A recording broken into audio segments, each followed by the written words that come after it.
Well, Independent Living Centre is a not-for-profit organisation that exists to support people to make choices about assistive technology, equipment, home modification, services, and ultimately support people to live at home for longer.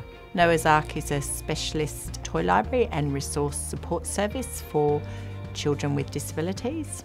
We have a library service that families can use. We also run play and learning sessions, and we provide professional advice for families around some of the resources, but also around skill development for the children.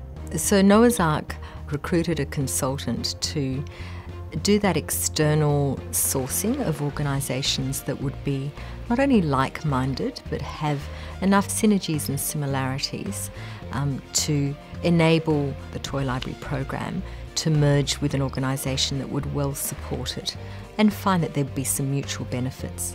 She gave me a call and began talking about what they were considering. I know that there were a number of organisations, not just ours, that were on the table at the time. They then made a decision as to which organisation was their preferred choice, and that ended up being Independent Living Centre. So they were clear, they were ready to merge. We were in a very different space. We were having to go, well, why would we do this? What are the benefits of doing this? And we were being probably more objective and analytical about that. We had a memorandum of understanding that we built between both boards. And as part of that, the Noah's Ark board were keen that the branding of Noah's Ark Toy Library would remain. So that was something we would agree to if we went ahead with the merger. Our board, Independent Living Centre's board, were making a very important decision. We needed to really understand what their financial status was. And the best way to do that was to get an external company come in and do that for us. It meant that it was objective, it meant that it was really done with a lens of what's the financial status of the company, what is it we would be taking on. At the end of the day, it did result in being a missions-based community decision, because we could see that it added a lot of value to the lives of children and families with a disability. So we had designated staff who had clear responsibilities for the whole transition period. I think to have approached it with investing any less effort and time would not have got as good a result as we were able to achieve, and it also meant that we weren't expecting it to happen that quickly. We knew we had to put in at least 6 months into that transition. It's a good process when it comes to project management to have very clear milestones and outcomes of where you're heading. It gives that confidence and sense of achievement, because otherwise you can just feel like, oh my goodness, there's so much else we still have to do.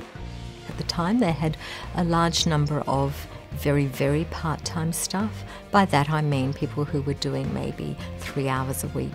We did take on the majority of those staff, so we recognised that we needed to reduce the number of staff, that the volume of part-time staff was onerous on the HR management side, given the dollars that we had to actually operate the service with.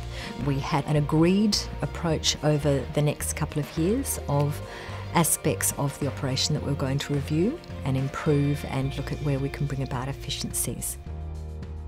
So it's quite a different service now. I think the main growth has been in introducing professional library staff, which have meant that the 6,000 approximately resources are much better ordered and maintained and catalogued.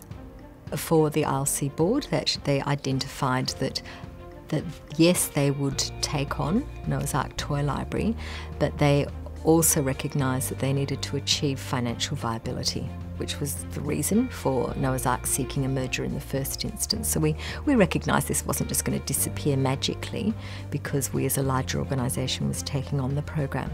So that's meant we've had a series of objectives that we have been working towards to achieve that. And one of them has been to look for a cheaper accommodation option.